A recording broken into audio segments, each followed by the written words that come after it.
A los perros, jote cobarde. Tienes miedo, quizá.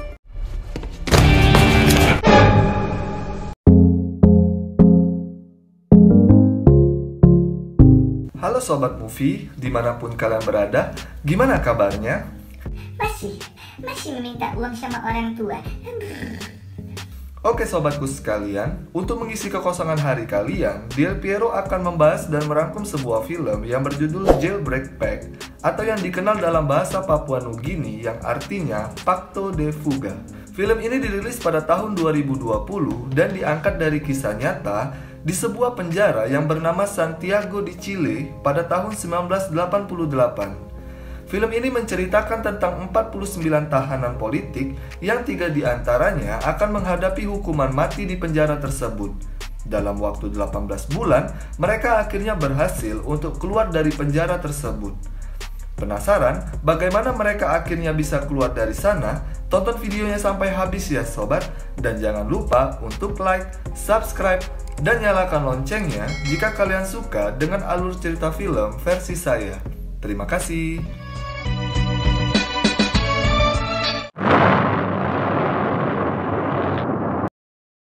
Di awal film, kita diperlihatkan dengan sebuah tulisan yang mengartikan jika penjara Santiago menampung lebih dari 2.000 narapidana dan 3 diantaranya menghadapi hukuman mati karena melakukan pemberontakan bersenjata melawan rezim Pinochet. Kisah pun berlanjut pada tanggal 11 Juli 1988.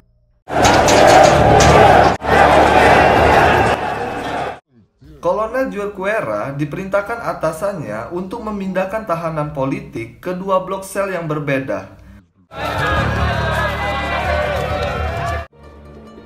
Quedarán agrupados a partir de hoy. Singkatnya, Insinyur Vargas bergegas untuk mengisi sel yang bernomor 50. Tetapi selnya tersebut sudah diisi dengan orang lain. Lalu, ia kemudian mengisi kamar sel bernomor 51.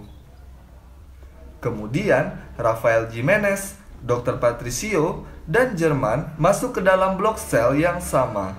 Lalu, Rafael dan Jerman kemudian menemui Insinyur Vargas dan mengatakan jika ia telah salah memilih tempat selnya dan rencana yang sudah mereka buat sebelumnya harus kandas.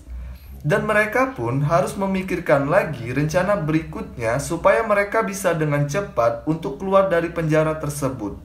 Dan film Pacto de Fuga pun dimulai. Pada hari ketiga, saat di lapangan, Rafael Jimenez, Insinyur Vargas, dan Jerman tengah berdiskusi mengenai lingkungan di luar penjara. Rafael Jimenez berpendapat jika mereka harus dengan cepat untuk mendapatkan dukungan dari luar penjara untuk memuluskan rencana pelarian mereka.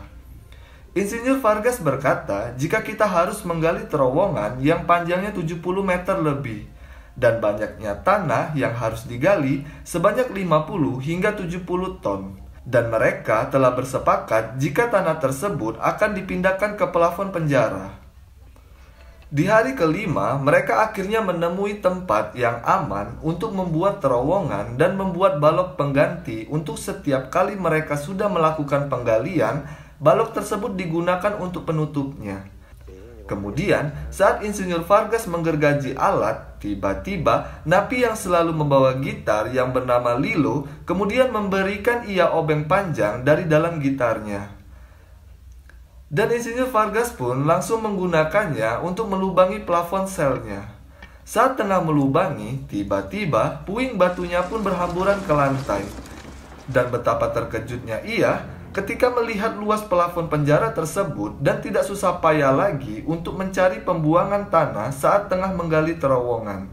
Kemudian, Insinyur Vargas membagi tugas kepada mereka untuk mengambilkan telur di dapur, koran dan air, dan bahan-bahan lainnya yang digunakan untuk menutupi plafon tersebut. Saat tengah membersihkan dan mempersiapkan bahan untuk menutupi plafon, tiba-tiba petugas sipir penjara pun melakukan sidak mendadak ke sel tahanan mereka. Itu diketahui karena Lilo, napi yang selalu membawa gitar, menyanyikan lagu yang mengisyaratkan jika keadaan di luar sedang tidak baik-baik saja.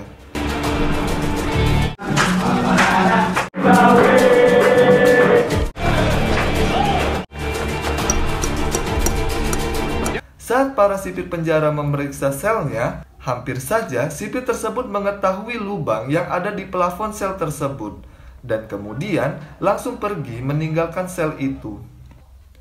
Di hari berikutnya, mereka sudah berhasil membuat balok yang menyerupai dinding sel tahanan dan membuang pecahan batu dan tanah itu di plafon penjara. Dan kemudian mereka memulai bekerja sama untuk menggali terowongan sedikit demi sedikit sampai jadi bukit. Ketika German ingin membuang tumpukan tanah ke plafon dengan membawa tas, ia mendapatkan sebuah kode dari Insinyur Vargas jika kondisi di sekitar aman. Tetapi saat ia tengah menaiki tangga, tiba-tiba petugas sipir turun dan menegurnya. Kemudian ia diperintahkan untuk membuka tasnya. German berkata jika di dalam tas ini ada 4 bom molotov dan 5 granat. Tetapi setelah dibuka, ternyata isinya hanyalah sarung dan sajadah. Di hari ke-86, Insinyur Vargas mengatakan jika mereka kekurangan tenaga kerja. Itu dikarenakan pada saat ini kedalaman terowongan hanya 90 cm saja. Kemudian setelah memilih 6 dari 100 tahanan yang dianggap memiliki jiwa patriot, tanggung jawab, sehat, dan tidak COVID, akhirnya Rafael membukakan terowongan rahasia tersebut.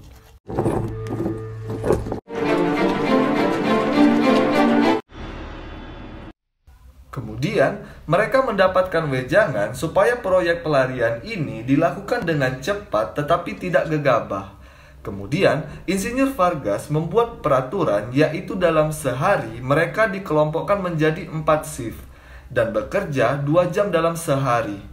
Dan membuat lubang tambahan untuk menghubungkan serpihan tanah menuju plafon untuk mengurangi resiko tertangkap. Mereka juga harus bersikap seperti tahanan lain pada umumnya. Meskipun lelah, mereka diwajibkan untuk berolahraga dan kebugaran fisik akan terlihat jika mereka makan dengan teratur. Itu dilakukan untuk tidak menimbulkan kecurigaan kepada petugas sipir penjara. Wow, sangat profesional ya bun. Saat sedang bermain bola di lapangan, Lira berkata jika ia ingin bergabung dalam aksi pelarian mereka. Itu diketahui Lira ketika ia melihat kuku di tangan Rafael ada cantengan. Singkatnya, Lira menjadi anggota terakhir yang bergabung dalam proyek ini. Saat sedang berdiskusi, Insinyur Vargas menyuruh Rafael untuk meminta bantuan dari Paulina, yaitu istrinya. Karena jika tidak ada bantuan dari luar, pelarian ini bisa dianggap sia-sia. Singkat cerita, pada hari ke-182, akhirnya Paulina datang dan Rafael meminta bantuan kepada Paulina untuk membawakan seorang pengacara dan sebuah rumah yang aman. Akhirnya, Paulina menuruti kemauan suaminya. Di hari ke-205, saat tahanan melakukan tugasnya masing-masing, tiba-tiba satu batalion petugas sipir yang dipimpin oleh kolonel melakukan pemeriksaan mendadak. Kemudian, Insinyur Vargas dan Jerman berlari untuk memberitahu kepada teman-temannya. Nikolai, Lalo, salgan! Lalu, Rafael menantang petugas sipir itu dan terjadilah kerusuhan di sana. Itu dilakukannya untuk menghambat petugas sipir melakukan pemeriksaan ke selnya.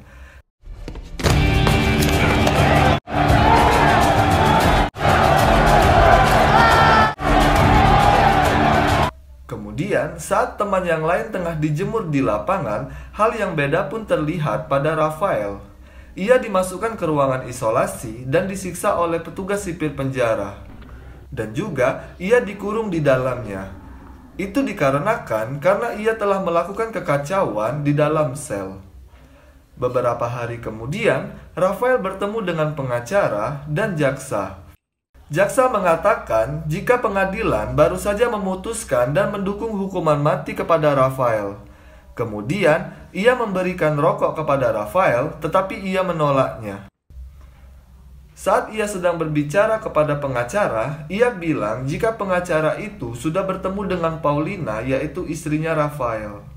Di hari ke-392, saat Xavier dan Rafael tengah melakukan tugasnya, tiba-tiba Xavier pingsan dan kekurangan oksigen atau yang dikenal sebagai hipoksia.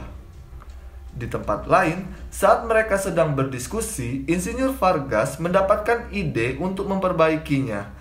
Tetapi ia berkata bahwa bahan yang diperlukan hanya didapat dari luar. Kemudian keesokan harinya, Rafael menemui pengacaranya dan memberikan sebuah plastik kepada Rafael. Lalu ia menemui Salgado untuk meminjam mesin yang ia gunakan. Awalnya Salgado menolak tawaran Rafael, tetapi saat Rafael berkata jika mesin itu bisa menjadi tiketmu untuk keluar dari sini, tanpa berpikir lagi, Salgado pun akhirnya menyetujuinya. Ternyata, mesin itu digunakan untuk memberikan oksigen di dalam terowongan. Di tempat yang berbeda, Bigote kemudian menemui jaksa di sel yang sepi. Kemudian, jaksa meminta kepada Bigote untuk mengawasi dan memberikan informasi terhadap Rafael, Insinyur Vargas, dan Jerman. Jika tidak, keluarga Bigote lah menjadi taruhannya. Saat Rafael menemui Bigote di ruangan TV, kemudian Bigote memberikan rokok kepada Rafael. Ketika dilihat, rokok yang dihisap Bigote sama dengan rokok yang diberikan jaksa kepada Rafael. Pada saat itulah, Rafael menganggap jika Bigote adalah cepu. Singkatnya, di hari ke-524, mereka berhasil menembus terowongan keluar penjara dan menumpahkan tinta berwarna merah sebagai tanda jika itu adalah mereka. Kemudian teman Paulina melihat tanda tersebut dan melaporkannya kepada Bapak Vargas. Ia kemudian memberikan kabar baik dan buruk. Kabar baiknya adalah jika tintanya menembus keluar penjara, tetapi kabar buruknya jika tinta tersebut tidak berada di tempat yang seharusnya dan membutuhkan lebih kurang 12 meter lagi untuk tempat yang lebih aman. Mendengar hal itu, Vargas kecewa dan meninggalkan tempat tersebut. Di hari ke-559, saat Lira dan temannya tengah menggali terowongan dan Dr. Patricio berada di plafon, tiba-tiba terjadi gempa bumi di penjara tersebut. Kemudian, Rafael dan Vargas berlari untuk menyelamatkan mereka. Saat narapidana yang lain sudah berkumpul di lapangan dan gempa bumi pun telah usai, petugas sipir merasa ada yang belum seluruhnya keluar dari sel. Setelah beberapa saat kemudian, Vargas dan Dr. Patricio membawa Lianos dan berdalih jika kakinya terluka. Di dalam sel, saat mereka sedang berdiskusi soal pelarian, Rafael berkata jika mereka harus dengan cepat untuk pergi dari sana. Dikarenakan ia takut jika masalah pelariannya terbongkar oleh polisi, mereka akan dipindahkan ke penjara lain. Di tempat yang berbeda, Paulina beserta keluarga tahanan yang ikut dalam pelarian tengah mengumpulkan tanda pengenal bagi mereka yang melakukan pelarian. Itu dilakukan supaya saat mereka keluar, mereka memiliki tanda pengenal. Singkat cerita, pada tanggal 29 Januari 1990, di ruangan TV sedang terjadi sebuah acara yang dinanti-nanti oleh tahanan. Di sana juga para petugas sipir ikut menonton. Tetapi saat petugas sipir dan tahanan lain sedang asik menonton, di dalam selnya, Rafael, Jerman, Lira, Dr. Patricio, dan Vargas sedang melakukan aksi pelarian kloter pertama. Kemudian disusul dengan Lilo dan tahanan lainnya yang masuk ke dalam sel itu. Di ruangan TV, Bigote yang heran tidak melihat Rafael dan kawan-kawan yang berada di ruangan. Kemudian, Bigote memutuskan untuk masuk ke kamar sel Rafael. Sebelum masuk, ia kemudian dicadang oleh Munoz. Karena kesal, ia kemudian mendorong tahanan itu hingga terjatuh. Saat Lira tengah siap-siap untuk melakukan pelarian, tiba-tiba Bigote masuk dan menanyakan di mana Rafael. Ia kemudian melihat ke arah terowongan dan bermaksud untuk melaporkan hal itu kepada petugas. Dan terjadilah perkelahian di sana. Kembali ke terowongan, akhirnya mereka berhasil keluar dan dibantu oleh seseorang dari luar. Ia berkata jika di sisi jalan ada bis yang menunggu mereka di sana dan waktu yang dibutuhkan hanya 5 menit. Dengan cepat, mereka langsung menuju ke sana. Saat acara TV telah selesai, tahanan yang bernama Oso melihat Munoz yang tengah tergeletak di jalan. Kemudian, ia memberikan informasi dan berkata jika di kamar sel Rafael ada terowongan untuk pelarian. Hal itu kemudian diketahui oleh petugas di sana. Kembali keluar, saat mereka ingin menaiki bis, German kemudian kembali ke terowongan untuk menjemput Lira. Saat bis akan berangkat pergi, dari belakang German berlari untuk memasuki bis dan memberikan isyarat dengan menggelengkan kepala. Ternyata, Lira tidak ikut dalam pelarian dan masih berada di dalam toilet karena tangannya terkena tusukan dari bigote. Di ending film, satu demi satu tahanan yang berada di bis turun dan kembali ke rumah mereka masing-masing. Dan di sana tersisa Rafael yang sendirian berada di bis. Dan film pun berakhir. Tamat ending yang keren. Itulah sobat alur cerita film Pacto de Fuga. Semoga kalian terhibur ya. Nantikan di alur cerita film berikutnya ya sobat. Dah.